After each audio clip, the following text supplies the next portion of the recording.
ជាដំបូងខ្ញុំសូមជម្រាបសួរអ្នកគ្រូសម្រាប់ក្រុមខ្ញុំសិក្សាពាក់ព័ន្ធជាមួយនឹង Web Proxy អញ្ចឹង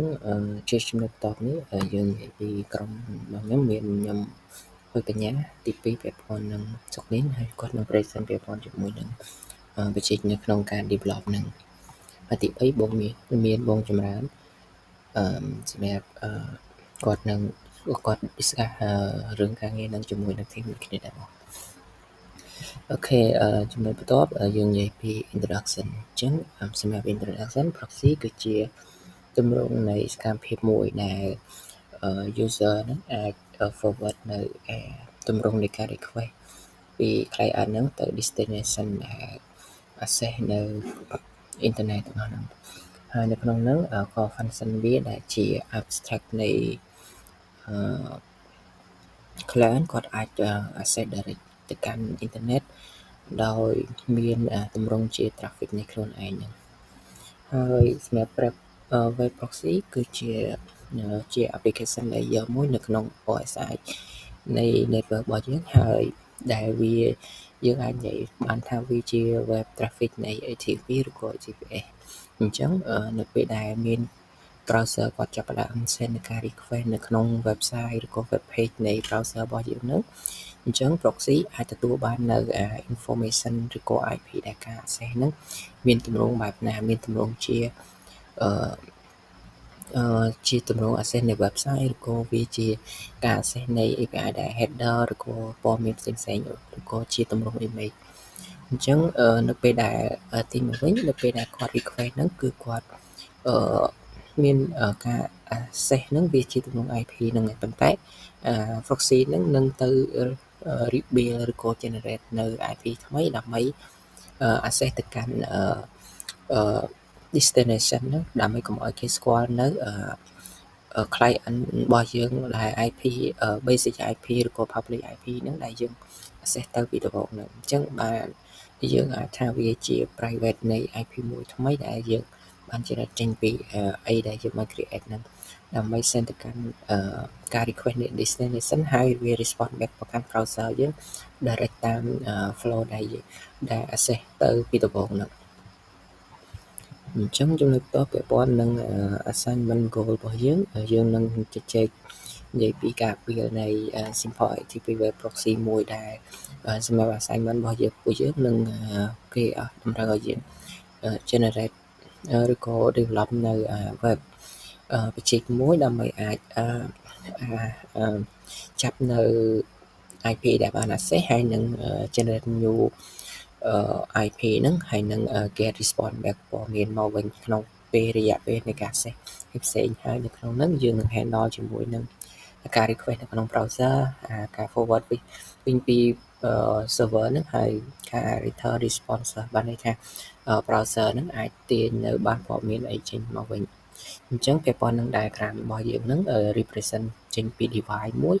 ដែល client យើងបាន access ទៅកាន់ server បានន័យថាប្រព័ន្ធរបស់គាត់ទៅ origin server destination មួយហ្នឹងប៉ុន្តែសម្រាប់ការប្រើនៅ web proxy ហ្នឹងគាត់អាចត្រូវការឆ្លងកាត់នៅ proxy ទម្រង់នៃ web proxy មួយដែលវាត្រូវការនៅធ្វើការ process ពាក់ព័ន្ធជាមួយនឹងទៅ rebuild ជាមួយនឹង IP ថ្មីដើម្បី access នៅជាទម្រង់ public ហើយដែលយើងទៅ protect នៅ IP របស់យើងមិនឲ្យគេ access មកយើងបានវិញអញ្ចឹងហើយ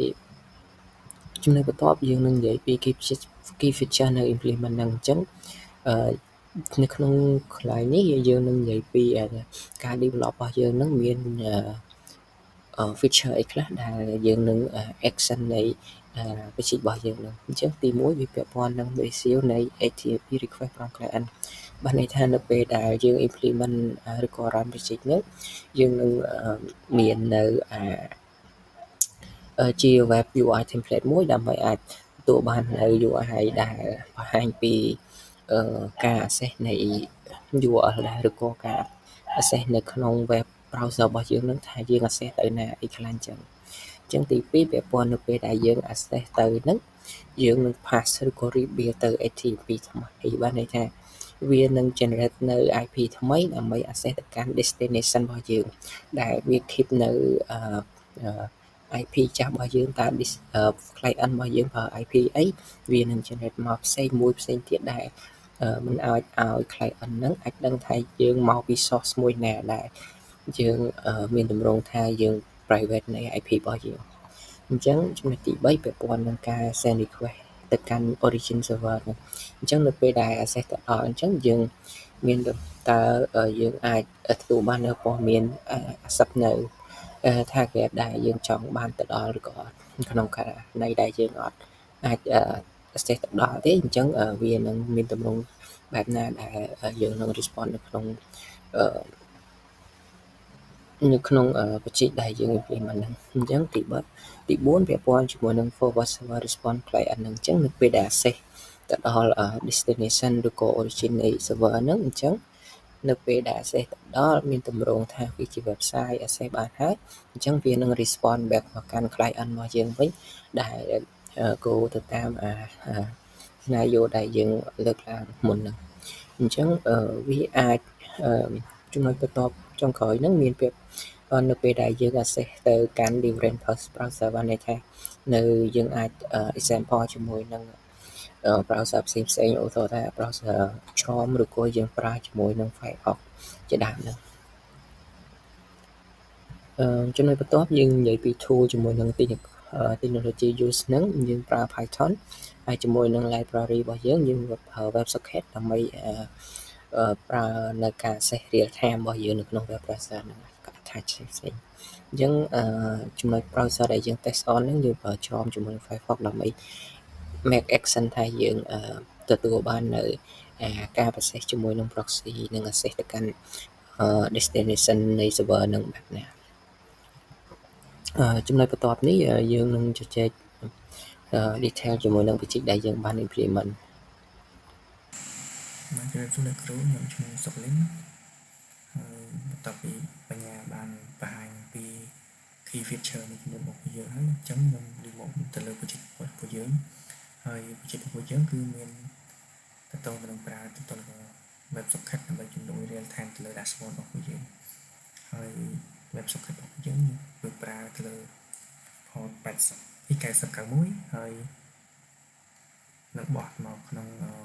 web UI របស់ពួកយើងដែលវានឹង apply real time ទៅទៅនឹងការ access របស់យើងហើយនេះគឺទៅទៅនឹង access API ទៅទៅនឹង file cache ទៅទៅនឹង config អញ្ចឹងនៅក្នុង config ហ្នឹងគឺខ្ញុំប្រើ localhost 00ហើយខ្ញុំប្រើទៅទៅនឹង port របស់ proxy គឺ8088ហើយទៅទៅនឹង port admin ដែល access UI ទៅលើ web គឺ9080ហើយទៅលើ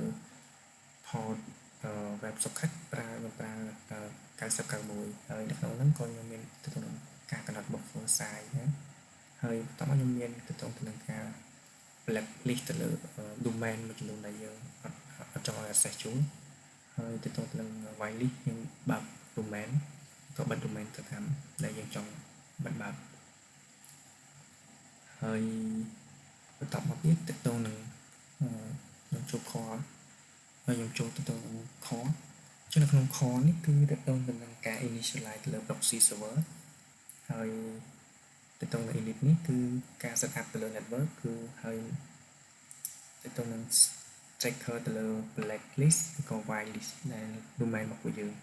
ហើយយើងចង់កំណត់ក្នុង text file នេះហើយមួយទៀតទៅទៅនឹង broadcast នេះគឺទៅទៅនឹង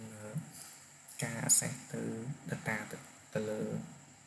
real time ទៅលើ web socket ទៅលើ UI របស់ពួកយើងហើយទៅទៅកន្លែង start នេះគឺការ start ទៅលើ proxy config ឬក៏ port host របស់ពួកយើងហើយនេះគឺគាត់ថាការ handle ទៅទៅនឹង whitelist ឬក៏ blacklist ដែលយើងចង់ block ក៏បិទទៅបានហ្នឹងហើយបន្តមកទៀតគឺទៅទៅនឹងការ handle client ចឹងក្នុងនេះគឺ main function របស់ពួកយើងគឺវាអាច connect ទៅលើ HTTP ឬក៏ HTTPS បានហើយយើង apply ទៅលើការ whitelist ឬក៏ blacklist domain logic នៅក្នុងនោះដែរហើយបន្តមកទៀតទៅនឹង function មួយចំនួនដែលខ្ញុំអាចទីបានគឺទៅនឹងនេះទៅនឹងអាច access ទៅលើ HTTPS ហើយខ្ញុំមកសេះទៅលើ WebSocket ដែរដើម្បីអាច apply real time បានហើយនេះគ្រាន់តែ file log ហើយ file state នេះគឺតកតងទៅនឹងទីមួយតកតងនឹង init នេះអញ្ចឹង the init នេះគឺតកតងនឹង static request to storage ឬក៏តកតងនឹងស្រៀតរបស់ម៉ាស៊ីនហើយមួយទៀតតកតងនឹងsnapshot អញ្ចឹងទៅ snapshot នេះគឺតកតងនឹងការ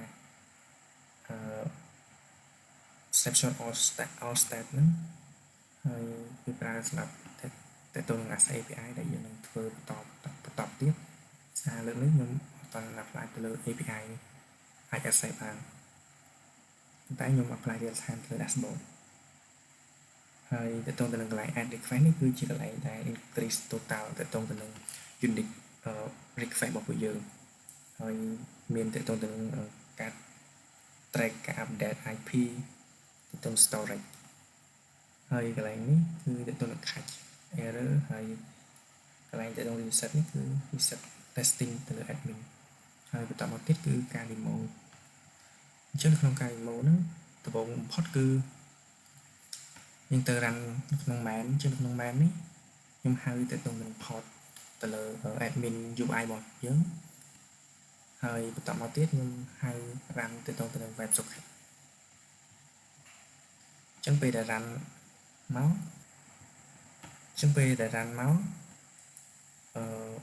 វានឹង load មកអញ្ចឹង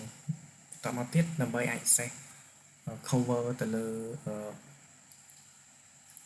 លើ computer យើងបានយើងត្រូវចូលទៅក្នុង browser អ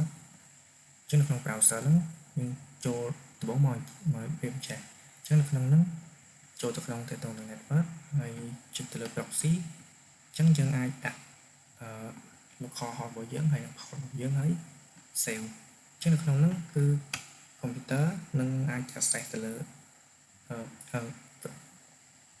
មានន័យថាបច្ចេកទាំងមូលរបស់យើងនឹង track ទៅលើការចេញចូល website មួយចំនួនរបស់យើងហើយនេះគឺជា dashboard ដែលខ្ញុំបាន prepare ទុកហើយនេះគឺជា data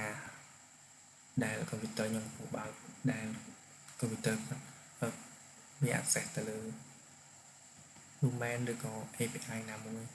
ដែលទៅឲ្យតែ access ទៅគឺវាចាប់បានទាំងអស់ឧទាហរណ៍ទៅនឹង Google អញ្ចឹងពេលដែលចុច Google ពេលមកដល់កន្លែងនេះវានឹងចាប់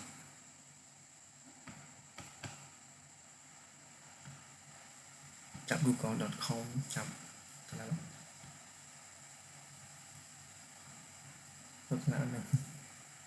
ចាប់ទៅនឹង google.com ចាប់ទៅលើមួយចំនួនហើយ Bing ខ្ញុំលើកបើកហើយបាត់ហើយទៅ account ទី Google ទៅ account Google នេះគឺមកនឹងទាំងអស់ហើយបើសិនជាខ្ញុំដាក់ proxy នេះហើយខ្ញុំបានខ្លួន project អញ្ចឹងគឺខ្ញុំអាចអត់ដែរ access បានទៅលើ internet ហ្នឹងទៅតលុះតែខ្ញុំបានproject ហើយបានអាចបានអញ្ចឹងក្នុងនោះអញ្ចឹងវានឹង process ម្ដងទៀតអញ្ចឹងទៅដល់ visual code ដែលខ្ញុំទៅបានហើយមាន Grammarly ហ្នឹងទៅហើយ respond ទៅនឹងបានហើយមានទៅនឹង graph ហើយនៅនេះគឺមាន connect ហើយនៅនេះគឺមានទៅនឹង request បានហើយសិនជា byte សិនទៅមក byte ហើយនេះយើងអាច filter ទៅនឹងបើសិនជាចង់បានតាមមួយចំនួននេះ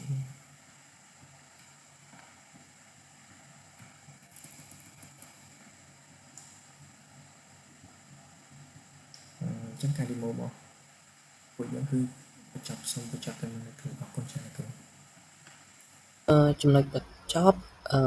យើងអាច conclusion មកវិញបានថានៅពេលដែលយើងអនុវត្តនៅលំហាត់មួយនេះយើងអាចដឹងអំពី compass ហើយprocess នៃ HTTP protocol work នឹងបានន័យថាតើ flow របស់យើងដំណើរការចេញពីណាសម្រាប់ការធ្វើ process នៃ proxy នឹងនៅក្នុងករណីដែលយើងប្រើ IP របស់យើង access ទៅ generate new IP ហ្នឹងដើម្បី access keep នៅ privacy នៃ IP របស់យើងហើយយើងអាច access ទៅដល់នៃ destination នៃ server ទី2យើងអាចដឹងអំពី web proxy ដែល handle ពី client ហ្នឹង server ភ្ជាប់ទំនាក់ទំនងវារបៀបម៉េចទី3ការ implement របស់យើងហ្នឹងដោយប្រើប្រាស់ programming ជាមួយនឹង socket ហ្នឹងយើងអាច improve នៅ technical skill មួយ practical skill ហើយយើងអាចដឹងអំពីការធ្វើនៃ process HTTP request និង response ជាមួយនឹងការ develop នៅ technical របស់យើងដែរអញ្ចឹងចំណុច conclusion ខ្ញុំគិតថាវាអស់ដែរអញ្ចឹងចំណុចចុងក្រោយដែលយើងបានចប់នៅការ present ហ្នឹងហើយអញ្ចឹងសូមអរគុណលោកគ្រូហើយសូមជម្រាបលាលោកគ្រូអរគុណច្រើន